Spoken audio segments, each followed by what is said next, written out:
going to your point of, that you have to meet me where I am. That's not building a bridge. That's demanding the bridge be built to you. And so the act of inclusion and justice, it's a two-way street where both, the people in charge and the people with power have to engage, but so do the people who are underneath or, the oppressed. It is a collaborative effort, and it only is going to be successful if all parties are invested in it. Welcome to Pride Stories, the podcast, where we celebrate the entire spectrum of experiences that make up the LGBTQ plus community. I'm your host, Max Kringen, from Tellwell Story Co. and Studio. On this podcast, we're committed to creating a safe, supportive, and inspiring space for our guests and listeners alike. So join us as we explore the heartwarming, sometimes painful, and always inspired stories that make us who we are. Hi, Sutton, and welcome to Pride Stories, the podcast. We're really excited to have you here. How are you feeling about coming on? I'm excited to be here. I really appreciate the opportunity to come and talk, and the fact that some people might be interested in the story that I get to tell is humbling and fascinating at the same time. Well, that's awesome, Sutton. For people that don't know you yet, who is Sutton? Sure. Well, where to begin? Beginning, of course. The beginning of no. So I guess where do we usually start? We start by talking about our jobs, right? So let's start there. I'm an extension educator with Minnesota 4-H by day, so technically work with the University of Minnesota, and a professor is attached to my title. But kind of the crux of my work is working with youth leadership, and so there are 4-H programs across the northwest part of Minnesota, and I work with the 21 different local programs that we have, and supporting strong youth leadership programs, helping youth, develop those skills and get engaged in their communities, and those who want to make a difference in their communities, in their neighborhoods, wherever it might be, helping them along, taking the spark that they have and fan it into a flame so they can make the difference in the world. By night, I am a trivia writer. I run my own trivia business. I host trivia weekly, and yeah, so it's a full slate, kind of like a Clark Kent, Superman, very different things, but getting the job done in both of them. I love that. That is very different. Yeah. But what I love about both of them, and we're going to talk about this, I think, kind of throughout today's podcast, is really around the goal being developing community. Absolutely. Yep. Where did that start? Take us back. Who is Baby Sutton?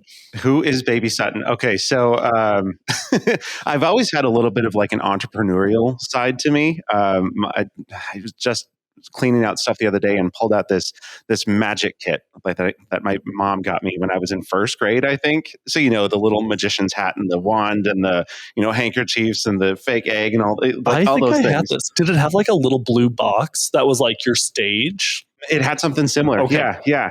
And then my mom was, of course, over the top and customized it. And so the amazing Sutton was printed across the front of the box. So yeah, it was so much fun. But I thought kids do lemonade stands, right? Or just standing in the corner. My entrepreneurial self decided, I'm not. No. We're going above the top. I'm putting on a sidewalk magic show, and so that was my summer of like first grade into second grade was putting on magic shows on the sidewalk. that was my lemonade stand. And so, I kind of always had this entrepreneurial, let's do something different. And it was always fun to bring people together. So, fast forward, I went into education. I was a teacher for 8 years, taught music, which is its own, fun atmosphere. And you definitely create community in music classrooms, band, choir, orchestra. You're working as a unified body of people to, create something wonderful. And so working in those classrooms, it was, what I always told the students there was, they can give me thanks all they want, but they're the ones who are making the music, right? They're the ones, I'm just waving my arms. I'll give them the music. I'll wave my arms. They're the ones making the actual product. So, celebrating their efforts, celebrating their accomplishments and what they do individually and collectively. I've always had kind of a focus on, the community and development, but individual development too. So, making sure that people have the pathways to grow and, better themselves. And, if they don't know where they're going, let's try a few different things and let's see what sparks and what we can, harness and move forward with. So the trivia was one of those things that came out of, just kind of starting something new. I lived in Thief River for a year and there's not a whole lot going on after hours, and plenty of people in town. I mean, there's 8,000, 9,000 people who live in Thief River Falls, but there's just really nothing that happens. And I am a huge trivia fan already. I was, Knowledge Bowl and Quiz Bowl in high school, and did it in college a little bit too, and had found my own kind of trivia spots that I'd, played wherever I'd lived and moved to. And that doesn't exist in Thief River Falls. And I said, well, let's start it. Let's make it happen. And found a local spot that wanted to also get something going, and created a trivia company. It's been 6 years almost. So yeah, it's creating community wherever I go, kind of for selfish reasons, but also wanting to see people thrive. Talk about those selfish reasons a little bit. Why?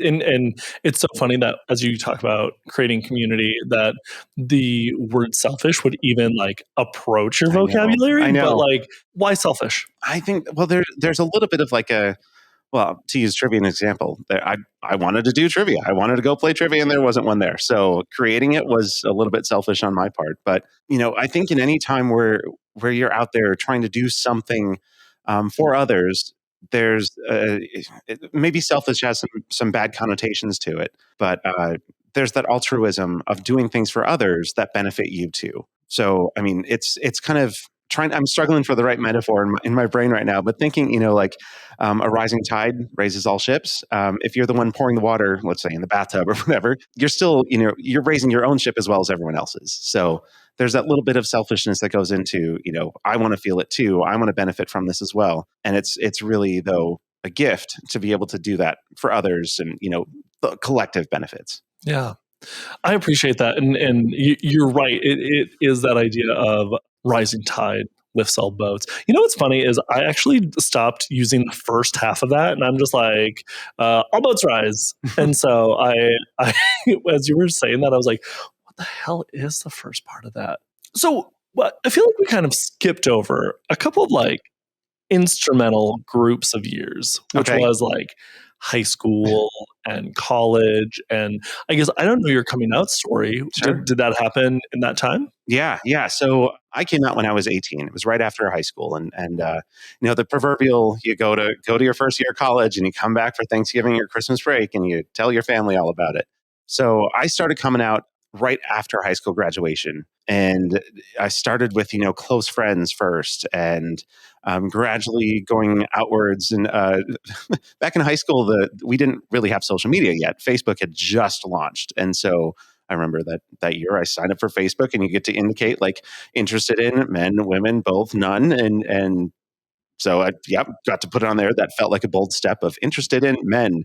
And the other thing in high school, that without Facebook or anything like that, our main like social media then, if you can call it that, was Zynga. Zynga. Yeah. I had a Zynga blog. Where did you grow up? Edina. You grew up in Edina. Okay. Yeah. I'm from a tiny town in southeast North Dakota. Okay. So like the fact that we both had Zynga makes me feel very special. Right. It's no one knows about it. And I mean, it was here for a hot minute, and then I have no idea where it is now. But I'd love to go back and get to it, because I distinctly remember kind of like my broader coming out story was a post that I put on Zynga. So after I told close friends, I put it up there to like get it out to everybody. I remember exactly, it was July 6th, 2005 is when I posted it. And I remember, the next morning being, what the hell did I do? And thank God, this is awful. The next day was when the London subway bombings happened. So I thought, oh, okay, there's this much bigger news story. No one cares. They totally ignore my they blog cared, post. didn't they? Oh yeah. There were people who cared, and it was the people that I wanted to care too. Yeah. And so reaching out, like support, and yeah. So for people that don't know, Zynga is like a blogging platform. It was like a cross between MySpace and what would be like Facebook Notes of today, where like it was just blogging, but there were the things that people would put on there. I got into so much trouble for things that we put on Zynga, and like my classmates, we got into so much trouble because like a party, we would talk about it. It's like a public blogging platform, and we're just like saying like, oh, so and so got drunk the other night, and like stupid. So I'm glad you used your platform for good. I hope so. Yeah. But what was the response then? In general, I mean, I either got no response or positive response. So I mean, I remember friends coming up to me afterwards who I didn't talk to directly, and they were like, I had no idea, and we're here for you. Like, we support you, and you're no different than you were before. It's like, it was incredible, the support that I got from it. And it was either that or just kind of indifference or not knowing, but also I wasn't too worried. You're kind of talking about this, but so you had really, before you were ever purposefully creating communities around you were kind of gathering up those people who were Sutton fans to begin with. Kind of, yeah. Uh, what do you think started that? Oh gosh, I don't know because I'm an introvert. I am, let's do small groups and or like one-on-one settings. I'm not really a fan of like the getting the whole entourage together, but at the same time, I don't mind being in front of a group of people. I mean, teaching was a great example of, you're on stage 100% of the time when you're leading the classroom. But yeah, I really don't know other than it's always felt like a natural thing to get people together and to make better. I love that.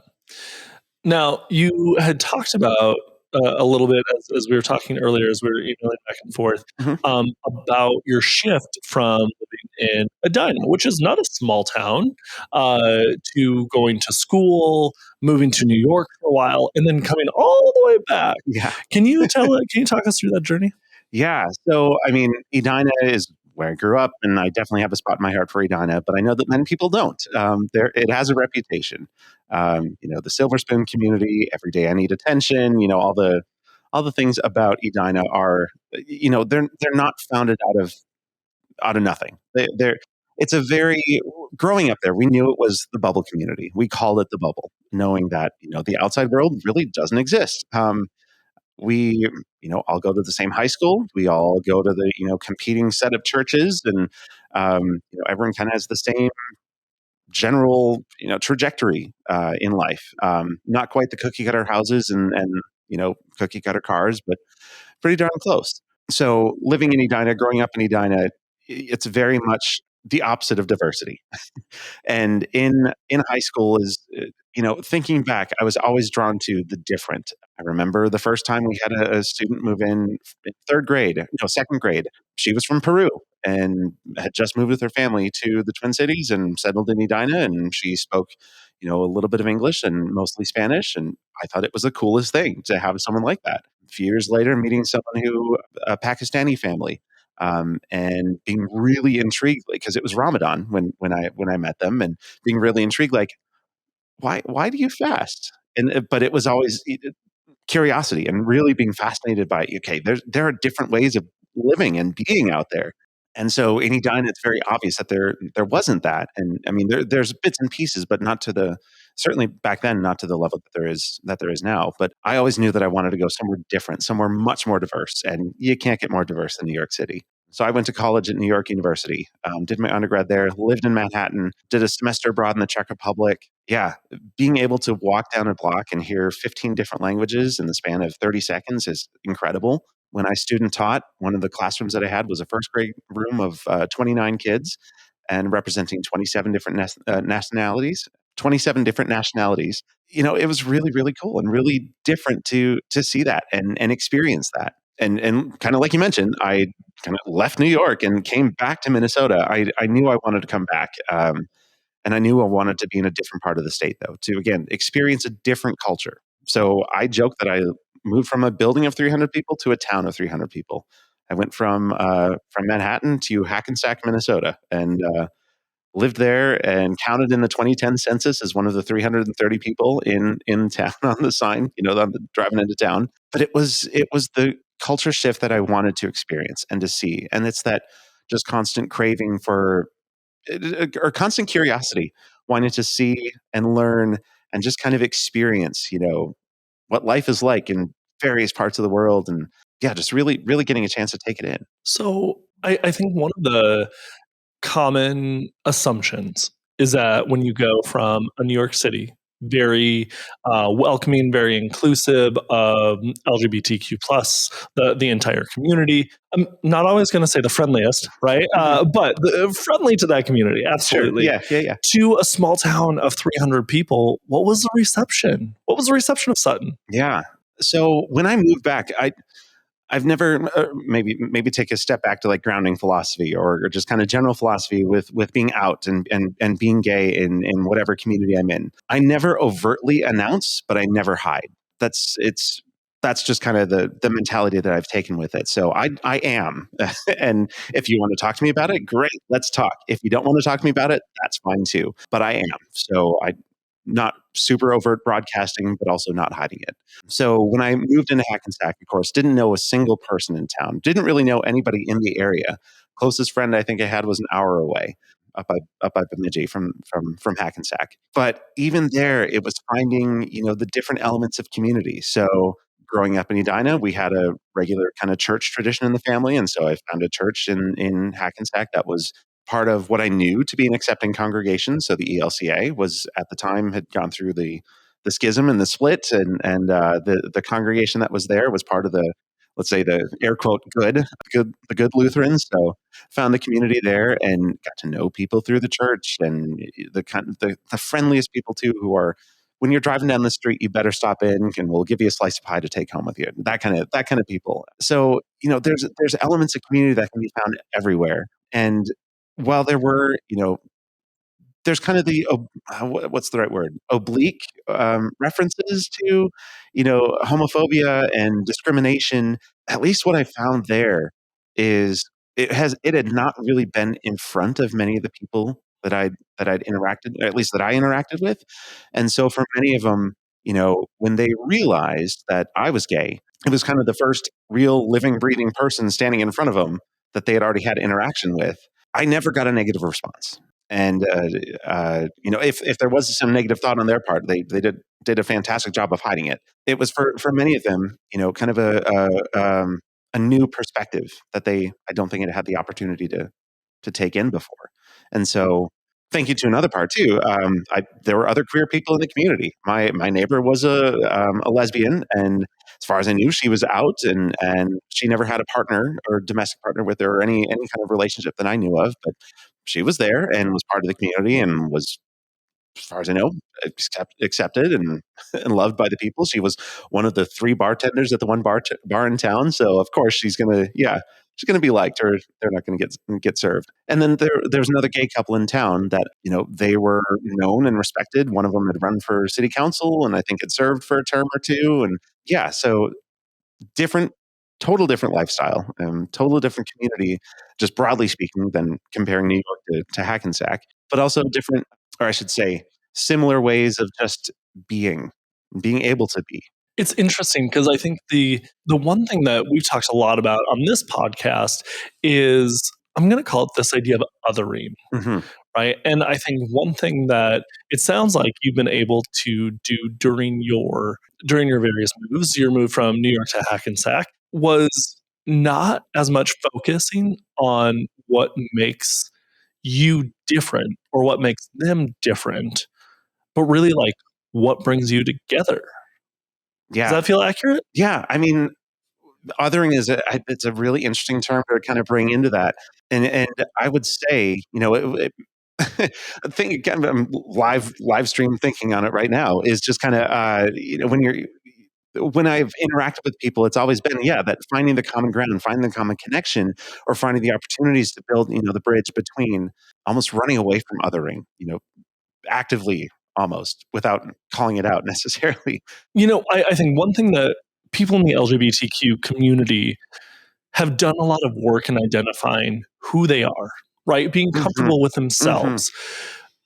But I think in some ways it's also given us this permission to then say, you have to meet us where we are, not we have to meet you where you are as well. But like in order to create a community, in order to create a relationship, there has to be like give and take on both ends. It can't just be like, you have to accept us for just point blank, and we have to accept you point blank. Like there has to be that middle ground, and I think that that's sometimes what's missing in our community a little bit.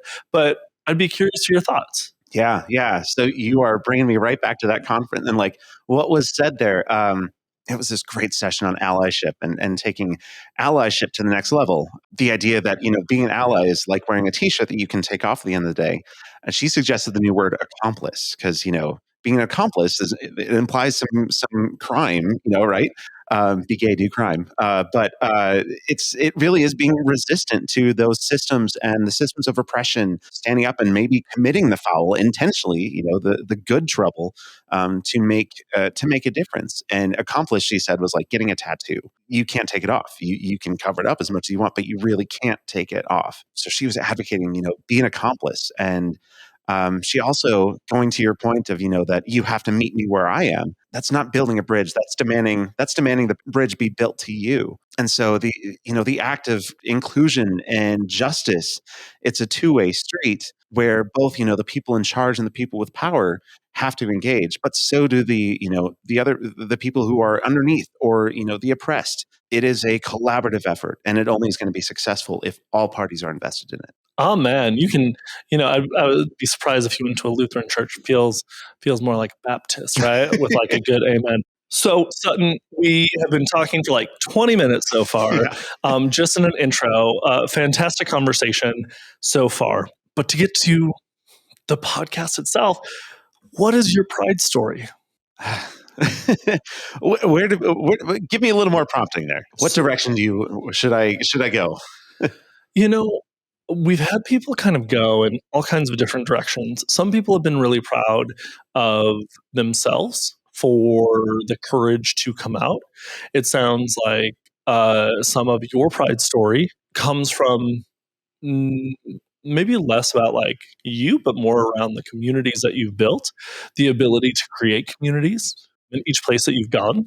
So it's really like, maybe I'll ask you in a slightly different way. Sure. What are you proud of? Yeah. Okay. Gosh, it's a really okay. Just taking a metaphorical or philosophical step back for a second. How often do we ask each other, "What are you proud of?" and getting a chance to let people share, right? Not nearly often enough. So if you're listening, I advocate find the next person that you know and ask them what they're proud of, today, what they're proud of in their lifetime. All of the above. Just advocating for doing that. And so maybe that goes to, what I'm proud of is I guess I'm a little bit assuming that things have happened. My goal is kind of didn't share in my introduction. I'm a big camp person. Went to summer camp, worked at a summer camp. The conference I was at last week was all about summer camps, and it's incredible being around thousands of people who love summer camp. Camp people are great. So when I think about the camping philosophy, when you're out in the trail, it's leave things better than you found them. Leave no trace, leave things better than you found them. And that's kind of the thing that I hope to be proud of, and I feel proud of. I suppose I'd have to go back and revisit all the places that I've been before, but I want to leave things better than I found them. And so, thinking back through the communities that I've been to.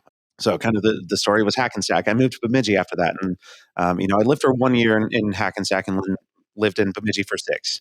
And being in Bemidji was an even better time to, build community, find people, and get to know some amazing people and amazing, organizations and groups that are doing things. I'm proud of the people that I met there. I'm proud of the people that, I was able to work with and what they were able to do and accomplish. My roommate there was one of the TV reporters with the local TV station. And so through her getting to meet a whole bunch of, fantastic and awesome people, the first gay couple to get married on the Leech Lake tribe, sanctioned by the tribe. I got to play at a gay wedding, one of the first ones that was after the law was repealed. Being able to be a part of that movement in Bemidji. The Vote No campaign happened while I was there too, and I'm proud of the community that we built in town, and the work that we were able to accomplish, and getting Bemidji to be this one spot of whatever the colors were. Let's say green was Vote No, this one dot of green and a sea of red of the Vote Yes people across the rest of the area, but making a difference there, and I'm proud of. In my mind, it's better than I left it. Um, Thief River Falls. I'm proud of the trivia community that I left behind. So I started it in 2018. When I moved to Fargo Moorhead in 2019, there was a group there that said, "Yeah, let's keep it up." And so they kept doing trivia, and they're still hosting, and I still stay in touch with them. And it's just fun to hear that they're carrying on kind of the legacy. Yeah, I'm proud of the way that I've left things better than I found them, and hope that the communities that have been built behind, kind of in the wake of the things that I've done, sustain, live on, continue. That's incredible. I appreciate that so much. The One thing that we haven't talked about yet, as we're talking about leaving things better than you found them, is the LGBTQ plus inclusion night that Yeah. you started here in Fargo Moorhead. Yeah. Can you talk about that a little bit? Sure. Yeah. So it came out of this, I guess, communities, the running through line here. It came out of the sense of there wasn't something here, or there really wasn't anything like it here. I've lived in the Fargo Moorhead area for 5 years now, and there during the whole time that I've been here, there's not a gay club, there's not a gay bar, there is not a nightlife space that is dedicated to the queer community. And so, about a year and a half ago, is really having had a fantastic summer of getting to know people and going down to Pride in the cities, and Pride here in Fargo Moorhead, just craving more, like craving that sense of community here. I started looking into what are the things I can do? What are the ways I can, create a space in this community? I want it. So back to the rising tide lifts all boats, and I get to be the one pouring the water in the bathtub and lifting everything. Let's do it. Let's create it. So I knew a few people in kind of key positions. So staff at Front Street were able to connect me to a DJ, and people who found out about it through friends or coworkers, and reach out to me directly. Hey, how can I support this? How can I help you? How can I make this successful? We started the LGBTQ plus inclusion nights. The first one was almost a year ago exactly. It was back in March 23. We had a monthly from March until July. Took August off because of Pride that month, and then it's kind of been in a holding pattern to wait and see what happens next. Front Street was a great venue for us to be in, but we're looking at moving it out to different parts of the FM area. One of the things with Inclusion Night, one of the philosophies is, we want to have a space that's safe for the members of the LGBTQ plus community, but also want to make it accessible too. So having every month at Front Street was a great way to get started and get that community built.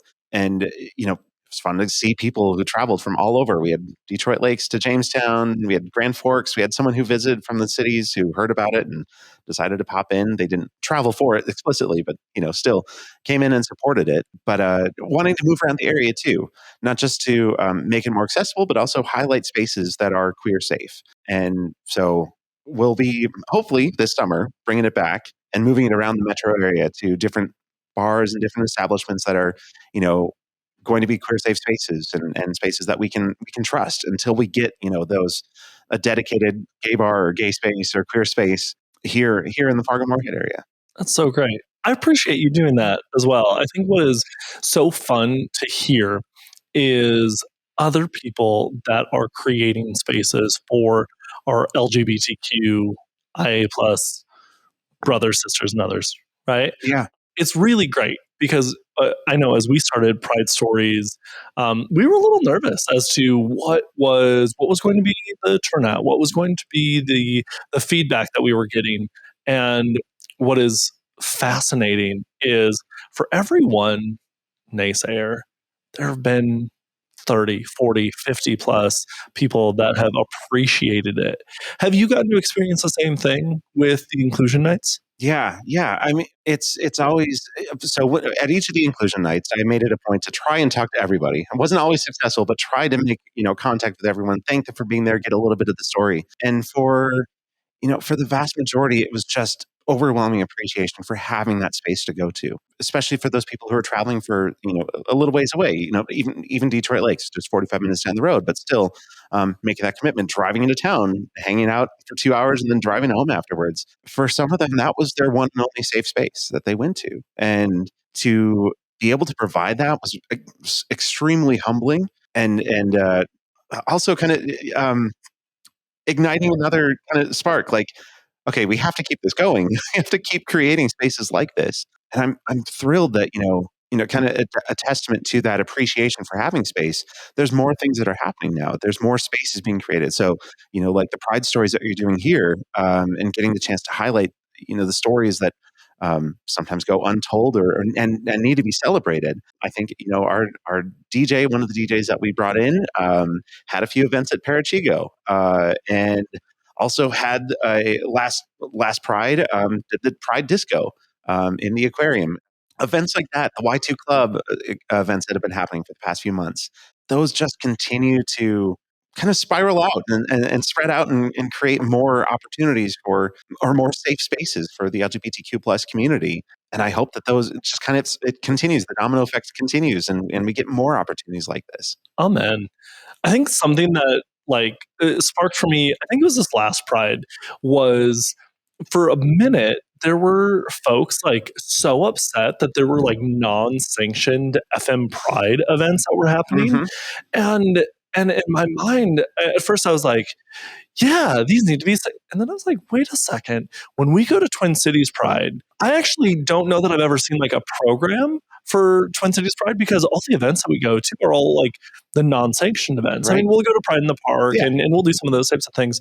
But but this is like a really great thing Yeah, that like absolutely. there are so many more events that are happening. And maybe one of our goals for this year should be almost like an unofficial plus official Pride guide, so that way we can get some of those events, and maybe LGBTQ inclusion night will be a part of that this year.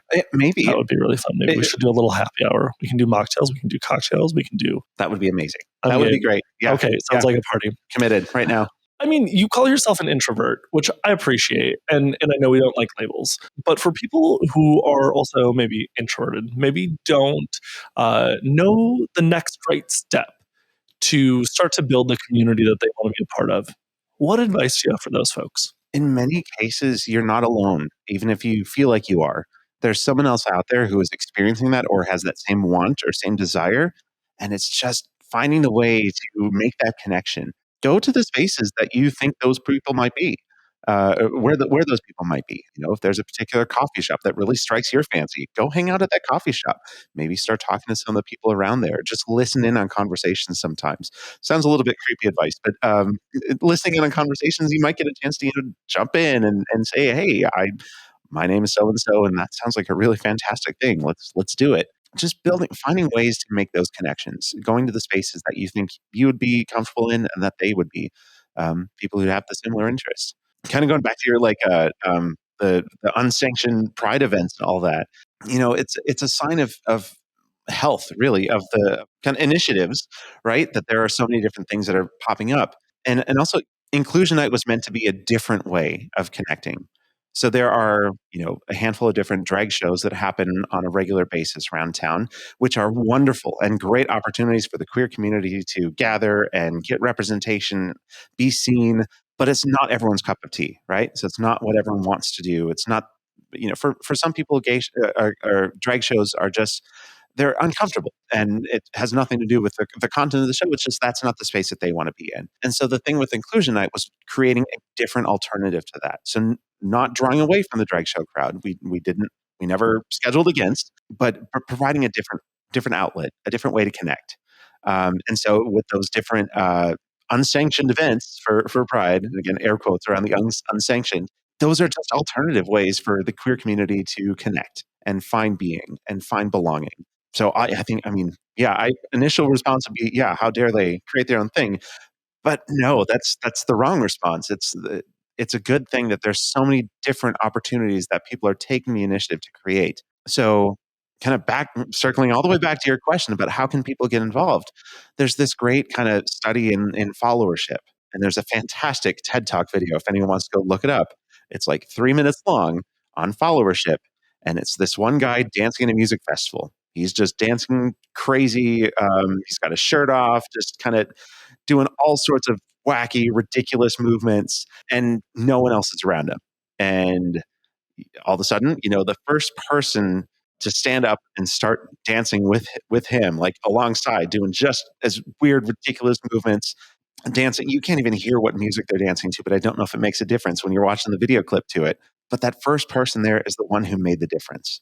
So the one guy who's dancing, of course, is the one who started it, but it's the first person to step up and follow along with that who really started it, started the movement. And the next few people jump in, and next few, and all of a sudden you got 20 people dancing. Then you get a whole, other group that jumps in. It becomes 40, and then you get the rest of the hillside just jumps in, and it becomes just this massive group of people dancing. So the lesson being, if there's something that you see that is happening that you like and you want to support, do it. Be the first follower. It does take courage to take on that role. But if you see someone doing something good, be a follower.